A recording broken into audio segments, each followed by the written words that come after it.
মা গো মা, বড় হইতে হইতে আর কত কি যে দেখবো। কাকরোল কত বড় দেখছেন? এত বড় কাকরোল বাপের জন্মে কিন্তু আমি আগে দেখি নাই। এই প্রথম এত বড় কাকরোল দেখতেছি। তো বন্ধুরা দেখেন, এই যে কাকরোলটারে আমি কিন্তু কাটতেই পারতেছিলাম না, হাতে অনেকটাই খোঁচা লাগতেছিল। ছোট কাকরোলগুলা কিন্তু খাইতেও অনেক মজা। তো এটাও কিন্তু মজা আছে। মানে আমি দেখছিলাম মোবাইলের মধ্যে যে একটা বেগুন তালের সমান হইছে। বেগুনও কিন্তু হাইব্রিড অনেক বড় বড় বেগুন পাওয়া যাইতেছে বর্তমানে। আর এই কাকরোলটাও হচ্ছে সেইরকম। তো আজকে আঞ্চলিক ভাষায় কথা কইতেছি, আমাদের সিরাজগঞ্জের ভাষা। যদিও আমাদের সিরাজগঞ্জের ভাষা কার কার ভালো লাগে সেটা আমি জানি না। তবে অবশ্যই যার যার ভালো লাগে কমেন্টে জানায়া যাবেন প্রিয় বন্ধুরা আমার। তো এই তো কাঁকরোলটা এটাও কিন্তু ছিলাইয়া নিব। আর ভিতরের দাঁতগুলো যে একবারে গরুর দাঁতের মতো শক্ত, কিছুতেই ছিলা যাইতেছিল না। তো ভিতরে কিন্তু জ্বালা ছিল, নরমই ছিল। স্ট্রেনার দিয়ে একটু ছিলতে নিছিলাম, মনে হইলো যে ওইটা হাফ ভাঙা হয়ে গেছে। আর এটা দিয়ে টানলে পুরা দাঁতটাও ভেঙে যাব। তো পরে আর কি রেখে দিলাম।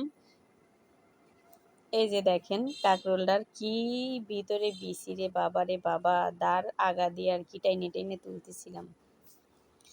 এই যে দেখেন হয়ে গেছে, সব কিন্তু চুলাইয়া নিছি। এখন কুচুমুচু করে ভুজরি করে নিব। তো কাঁকরোলের গায়ের চোষাগুলো অনেক পুরু ছিল আর শক্ত ছিল। একটু নরম থাকলেই ভালো হইতো। একদম মনে হচ্ছিল যে ছোট কাঁঠাল, একবারে কাঁঠালের মতো খোসা খোসা একবারে গায়ে বিনতেছিল।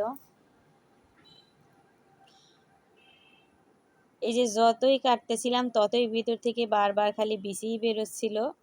তো বড় হয়েছি এত দিন, কিন্তু এইটা আমি দেখছিলাম না। ফার্স্ট আমি দেখলাম যে কাঁকরোলও এত বড় হয় আর হাইব্রিড হয়। তো এইটা ভাজা মজা আছে, আবার ছোটটা ভাজাও কিন্তু অনেক মজা। তো বন্ধুরা এই তো আমি কড়াইয়ে পেঁয়াজ দিয়ে নিলাম। একটা পেঁয়াজই দিছি, অত পেঁয়াজ আজাইরা নষ্ট করে কী লাভ। এই জন্যই তো বাংলাদেশে পেঁয়াজের দাম কমে না। দেখি ভিডিওতে বোনরা এত করে পেঁয়াজ দেয়, তো এই জন্য পেঁয়াজের দামটা এত বাড়তি। তো যাই হোক বন্ধুরা, এই তো কাঁকরোলটা দিয়ে সুন্দর করে একবারে উল্টায় পাল্টায় কিন্তু বাইজে নিব। সাথে লবণ, মরিচ গুঁড়া আর হলুদ গুঁড়া কিন্তু দেব, কারণ আমি হচ্ছি ঝাল পাগলা। ঝাল না হলে পারে কোনো কিছুই আমার কাছে টেস্টি লাগে না, সেটা যতই স্বাদের হোক গা।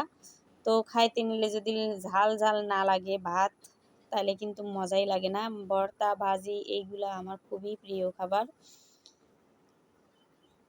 তো এই যে দেখেন, এক হাত দিয়ে ক্যামেরাটা ধরছি আর এক হাত দিয়ে নাড়তেছি। ভিডিও আসলে দৌড়ে করে দেওয়ার মতো সেরকম কেউ নাই। স্ট্যান্ডে রাখছিলাম, কিন্তু কিছু ফুটেজগুলো কাছ থেকে নিলে ভালো হয় আমার মনে হয়, এই জন্য আর কি হাত দিয়েই করলাম। এই তো ভাজির ফাইনাল লুক। তো ভিডিওটা কেমন হলো অবশ্যই ভালো লাগলে লাইক কমেন্ট শেয়ার দিয়ে চ্যানেলটাকে সাবস্ক্রাইব করবেন। পেজ থেকে দেখলে ফলো দিয়ে যাবেন। আল্লাহ হাফেজ।